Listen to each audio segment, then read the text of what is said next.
So today on the channel, we are going to go ahead and service my New Haven.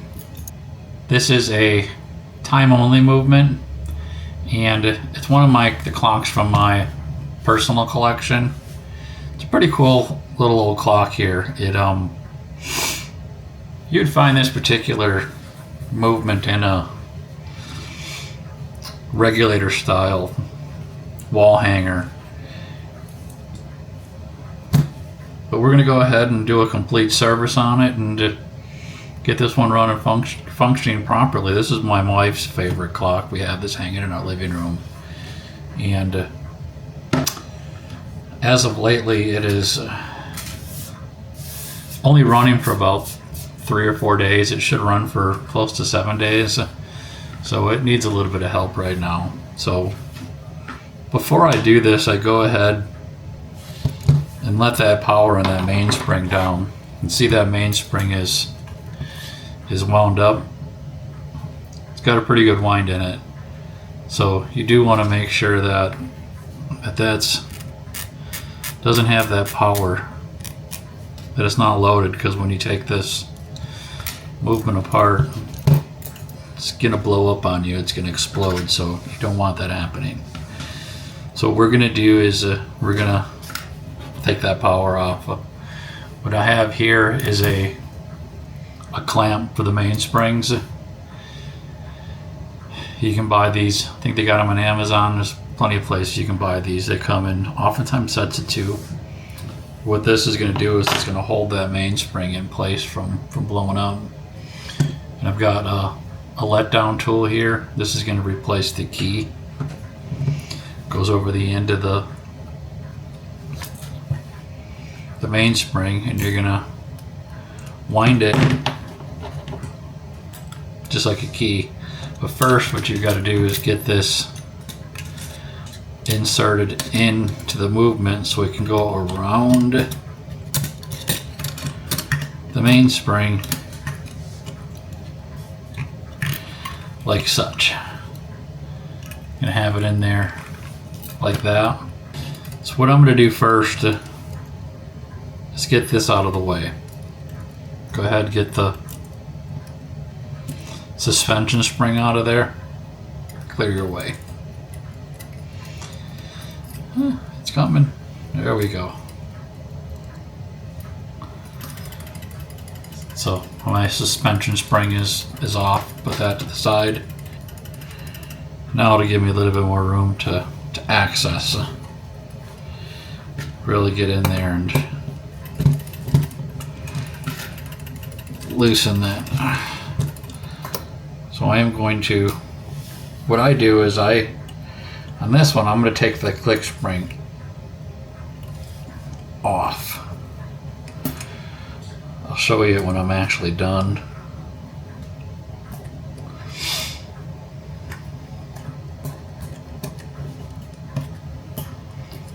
Unwinding it.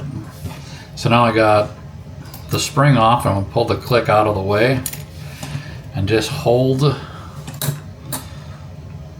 that in place and slowly loosen my grip until it goes up against that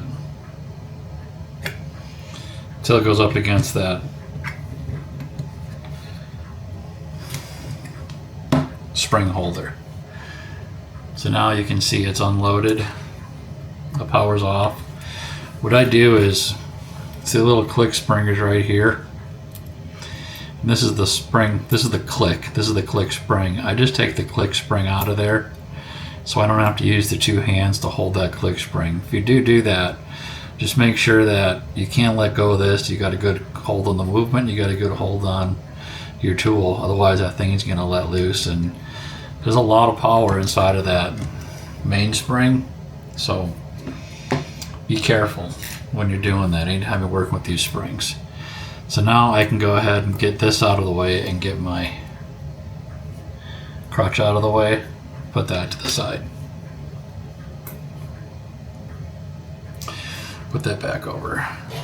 So now that I've got my spring secured, I do like to make sure that's nice and centered in there. just because you can't move them, you can't bump them, and I don't want that to happen. So the next thing you want to do now is, at this point in time, is when you can actually inspect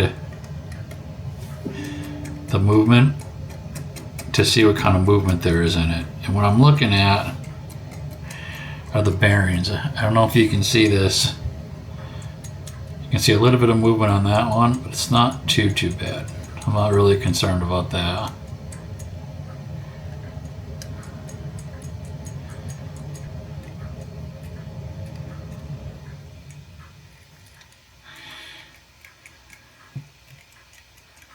A little bit of movement in that one there, but it's still not too bad. Look at the front. There's a little bit of movement in the, there's my pointer. There's a little bit of movement in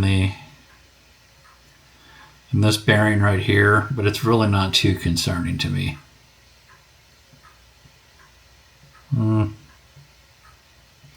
We'll look at that under the microscope once I get it apart. I may end up putting a bushing in this one. You can see that. Little bit of, not the up and down, it's that sideways movement. A tiny bit there, but the clock actually ran pretty good. So I don't think I'm going to bush these this time. Maybe one for the next time I do it. I keep it nice and well oiled, and I think I'm going to probably hold off for the next one, but we'll see. So next thing we want to do is get these case screws apart.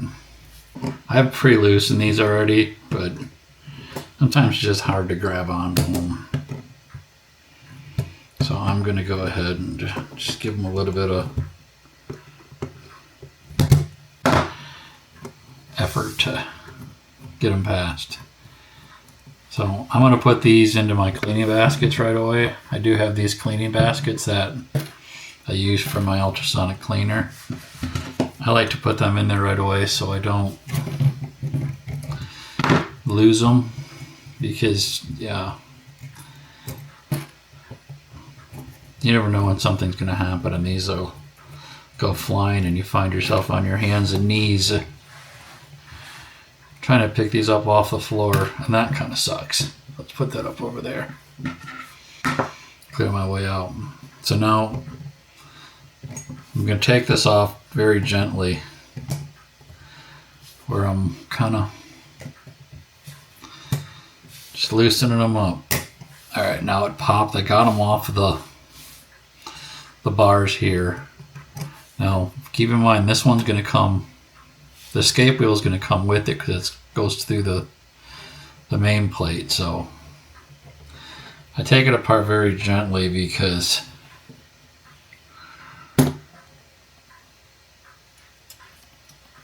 we'll go ahead and put that there like that. So now we're apart. The one thing I do want to stress when you're doing this is a lot of people will draw a picture of this or whatnot so you know how the gears go. I grab my phone and I will take pictures of the gear assemblies. That way I won't forget. Obviously I've got the video I can do, but if you're not videoing, you want to take a good picture of it. So take out the escape wheel. I'm going to throw that in the basket. Nothing left on there. And now I'm just going to pick up the train of gears and distribute them into the baskets for going into the ultrasonic cleaner. A little bit of pop left in there. The other thing I like to take a picture of, and this is important, I'll take 2 pictures of this one.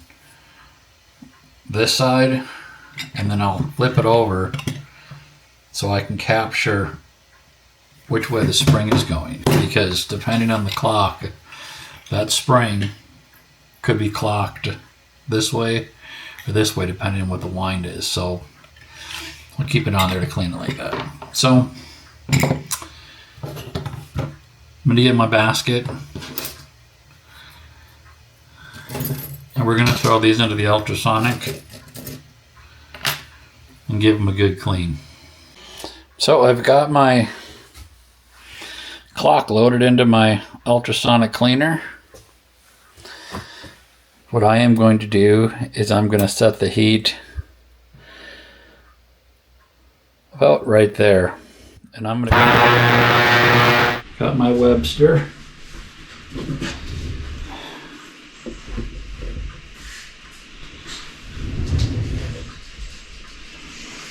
I just do it on the actual arbor. Oh, sorry, wrong way. I chuck the arbor up in it, tighten it down, and I'll just use that.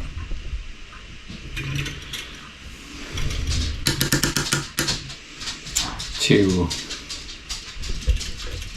wind and unwind it.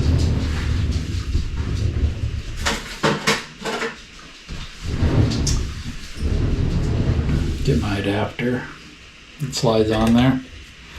That will go on to the mainspring to hold the mainspring.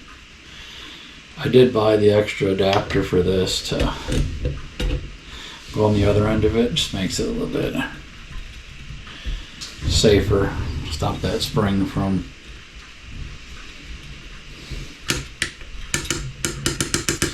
so in order to get that off, basically just winding it so you can get your clamp off, loosen it,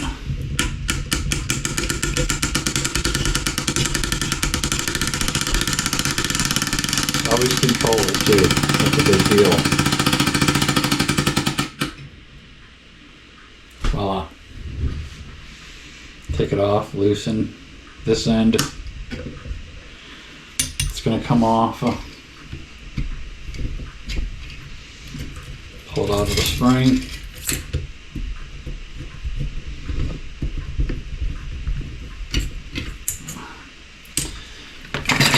And now we've got the mainspring pulled out. Now what I do with this, again, pretty clean. I'm not too concerned about this clock because, like I said, it's my clock. Clean it up. I know it's pretty decent. I'm not going to replace this one, so, but I am going to oil it. So now that it's off, I'm going to put it back on real quick. So what I use to lubricate it, transmission fluid. There's other solutions out there that you can use. I've used them in the past. I'm not a fan of a lot of them. A lot of them are a little bit too heavy for me, and I found out that they're so heavy they actually start to gum up and stick. And I found out transmission fluid actually works pretty good. And think about it. If it's good enough for your car, it should be good enough for your clock. I mean, it's protecting your transmission under extreme heat. I think it'll lubricate the spring in your clock. Now when I do this, I do have a towel handy. It will do that for you, so make sure you keep it. Have a towel handy on your lap because you are going to have some fluid dripping out of it as it squeezes. And I will wear gloves time to time. Make sure that's in there. To get a good squeeze on it. Make sure I seal that transmission fluid in there. Okay.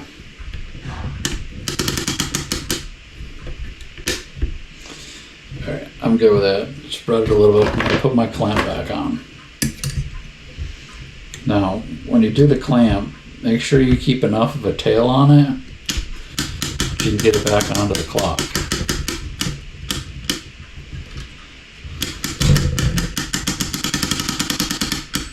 There. Pretty decent.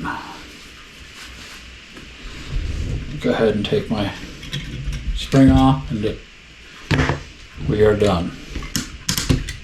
You get rid of my spring winder here. We'll get back to putting it together. I'm all ready to go. My spring is still attached. Let's put a clock together. Start off with my main plate. Now, remember how the train of wheels went on. So we're going to put that one on first. I always start from the bottom, work my way up. So that one's on. There's the click spring that I was talking about earlier. I take that click spring and I detach it so I can unwind it. But right now, because I am going to be winding it, I want to have that actually attached. So I am going to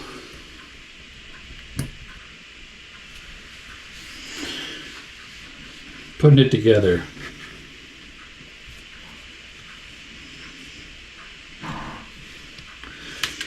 Clock oil. Oh, stay away from me. Got a little clock oil in the syringe. I'm going to put a couple of drops on the hour, minute, and arbor hand. So that's got a little bit of lube in it. And freeze up. So we are good there. That one goes right there. So let's get the rest of them put into place. We got that one. That's my escape, so that one's going to go up top. And I could look at my drawing, but let's try to do without it. Let's have some fun.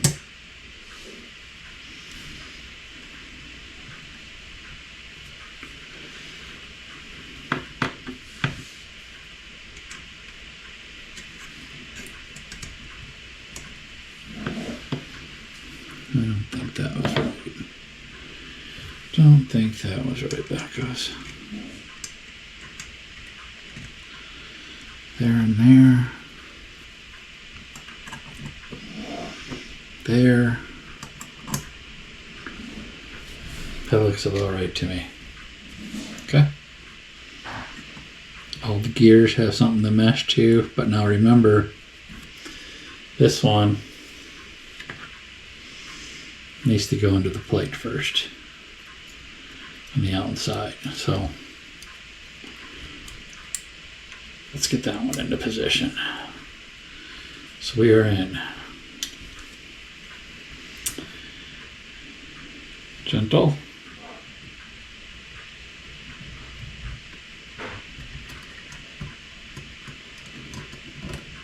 Okay.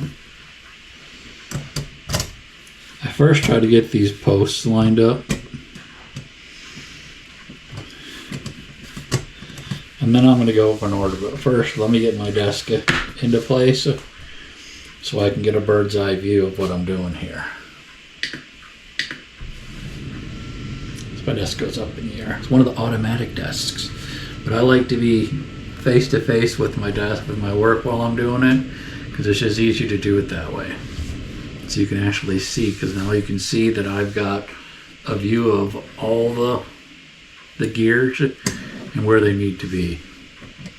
So you want to pick out in an order which one needs to go first, second, and third. There's shorter and longer gears in this train that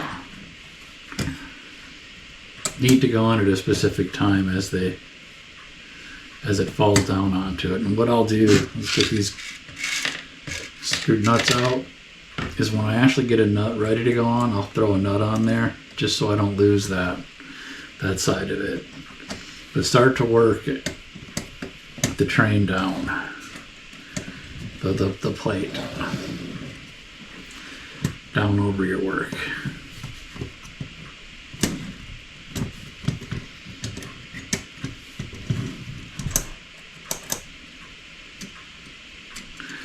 What I'm doing is feeling for the next wheel that's holding me up.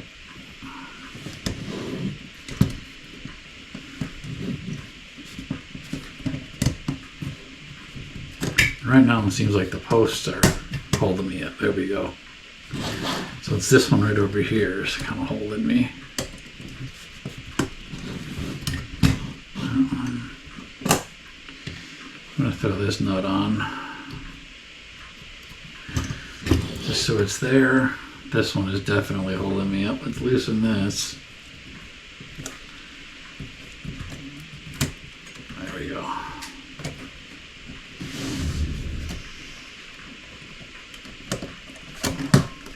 There we go. Okay, got these two in right here. Spin around. This one now is starting to get a little bit tight.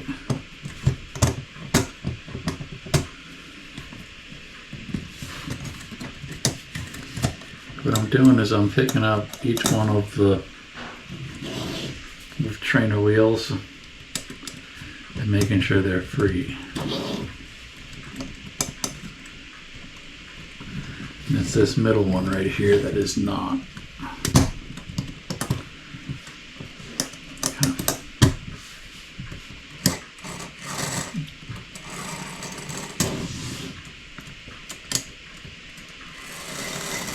Look, they're all going. So put that plate all the way down. Make sure they can all spin. They can, so now I'm going to tighten the nuts down. If I can grab it and hold on to it.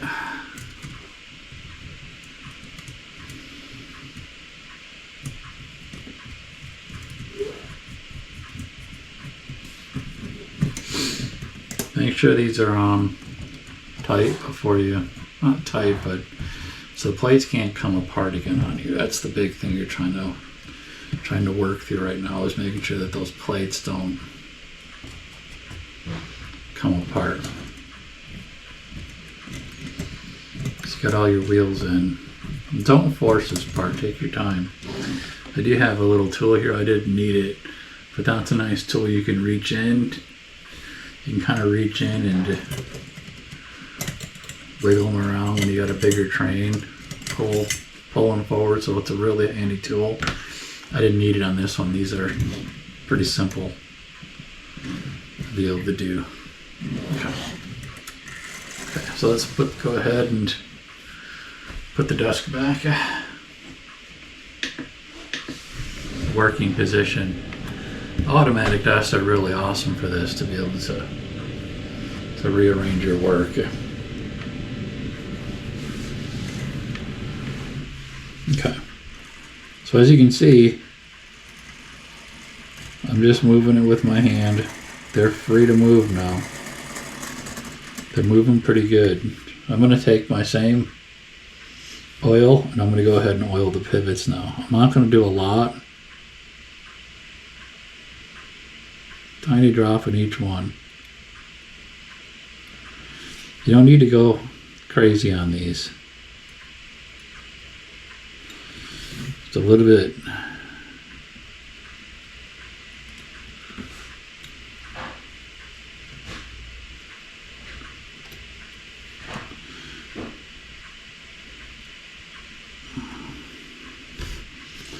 Of course, right around this one. A little bit more on that one.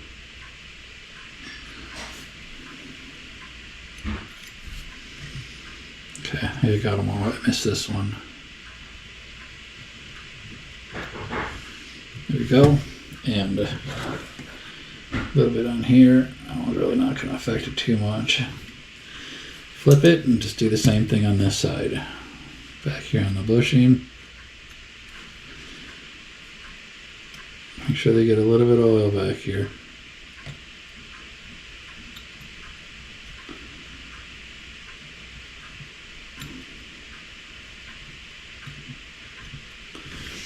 Cool. Good deal. Put my cap back on. Now I want to get my escape.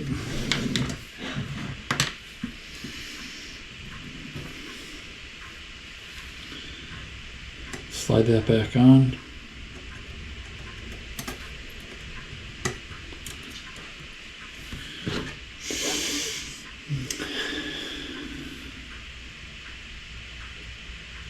My pendulum leader.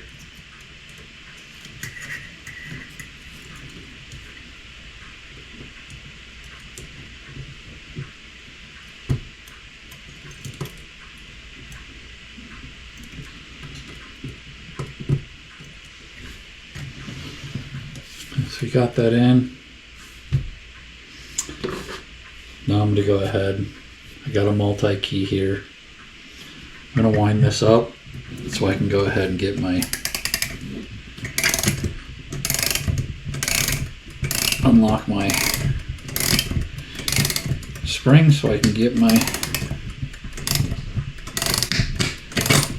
clamp out.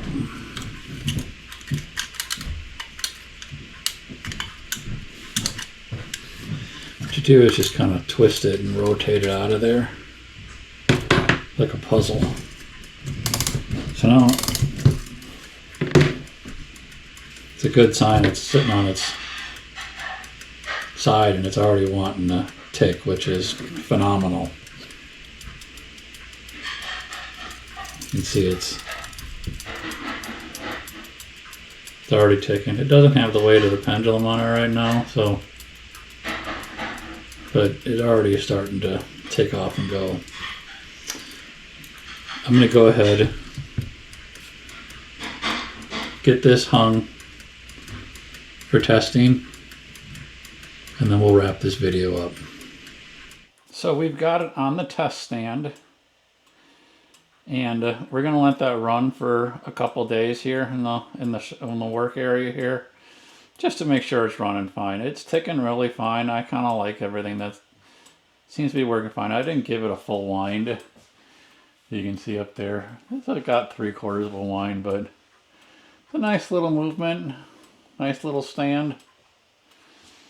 So we're going to let that run for a bit before I case it and make sure everything is hunky-dory with it. Nice even click. It sounds like it's even level up there right now. So let's go ahead and let that run for a bit. So that was a quick, simple little video here. I love doing clock repair. I started doing it a couple years ago and I absolutely love doing it. It's a deep rabbit hole you fall down, and I decided to go ahead and start this channel to educate some people out there. I'm not a professional trained person on clock repair. I learned a lot of it by watching, observing, and understanding the mechanics of it. It's a super fun hobby. Stick around, there'll be tons of extra videos here. I'll go through my shop, I'll go through everything that I've got here. I've got a couple of pocket watches here that I would love to get into and do a bunch of pocket watches for you, share my tools, share my knowledge and what I've learned over the years, and hopefully spread the love and have some fun. Until then, enjoy, have some fun, and go out and find some clocks or watches and bring them back to life. Until then, we'll talk to you later.